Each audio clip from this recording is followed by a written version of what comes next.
श्री स्वामी समर्थ. चला आज आपण भोपळ्याचे धपाटे बनवणार आहे. तर हे दुधी भोपळा घेतलेला आहे अर्धा कापून. आपल्याला थोडे बनवायच्यात म्हणून आपण अर्धा घेतलाय. तुम्हाला जेवढा पाहिजे तेवढा कमी जास्त घेऊ शकता. तर आता आपण वरचे हे जे सलट काढून घेणार आहे. मग आता वरचे आपण सगळे हे जे साल काढून घेतलेले आहे. का तर ती कचकच लागते ना, त्याच्यामुळं मग आपण ही साल काढलेली आहे. तर आता आपण ह्या किसणीनं किसून घेऊया. बघा आता आपला एवढा किसून झालेला आहे. आणि भोपळा खाल्ल्याला चांगला असते डोळ्यासाठी. तर आपण हो का दुधी भोपळ्याचे धपाटे बनवण्यासाठी काय काय वस्तू घेतल्यात ती बघा. ओके, इथं गरम मसाला आहे, इथं हळद आहे, इथं कलर येण्यासाठी लाल चटणी घेतलेली आहे आपण घरची लाल मिरचीची. आणि ही लसूण, कोथिंबीर, अद्रक ह्याची कांडून पेस्ट केलेली आहे. इथं ओवा घेतलेला आहे, इथं जिरे घेतलेले आहे, इथं कोथिंबीर घेतलेली आहे, इथं अर्धा भोपळा किसून घेतलेला आहे, इथं बेसन पीठ पोहे खायचा 1 चमचा घेतलेला आहे, इथं चव्यानुसार मीठ घेतलेलं आहे, अर्धी वाटी गव्हाचं पीठ घेतलेलं आहे, 1 वाटी ज्वारीचं पीठ घेतलेलं आहे. तर आता आपल्याला पाण्याचा वापर करायचा नाही. आपल्याला ह्याच भोपळ्याच्या किसामध्ये हे सगळं तिंबून घ्यायचं या.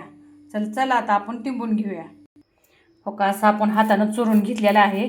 तर आपण 1 चमचा तेल लावू. ह्याला तेलामध्ये 1 चमचा टाकून तेल एकजीव करून घेऊ आणि ह्याला 10 मिनटं मुरायला ठेवू. नंतर आपण धपाटे करून घेऊ. हो का, चला आता आपण हे हातानं धपाटं असं हे करून घेऊया. आपण खाली कपडा ठेवलेला आहे. तर असं हाताने पाणी लावून असं एकदम मोठं हे करायचं धपाट आपण एवढं केलेलं आहे. आणि मध्ये ह्याला असे छोटे छोटे येज केलेले आहेत का म्हणून की ह्यात तेल टाकलं की जाते आणि खरपूस भाजून येतात. तर हो का, इकडं आता आपण तवा ठेवलेला आहे गरम व्हायला. तर आता आपण तेल टाकून घेऊया ह्या तव्यावरती. मस्त असा तवा तापलेला आहे. मस्त तेल तापून द्यायचं आणि मग ती टाकायचं. आता बघा हो का, आपण असं टाकलेलं आहे. त्या कपड्यानंच उचलून तव्यावरती टाकायचं.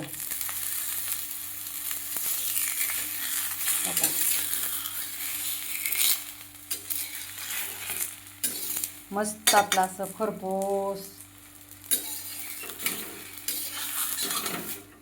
बघा. आपण दुसरं धपाटे करायला घेतलं ना, तर असं खाली पाणी लावून घ्यायचं ह्या कपड्याला असं. आणि त्याच्यावरती असा गोळा घ्यायचा असा. आणि नंतर मग ह्याच्यावर असा ठेवायचा आणि असं पाणी लावूनच त्याला लांबवायचा.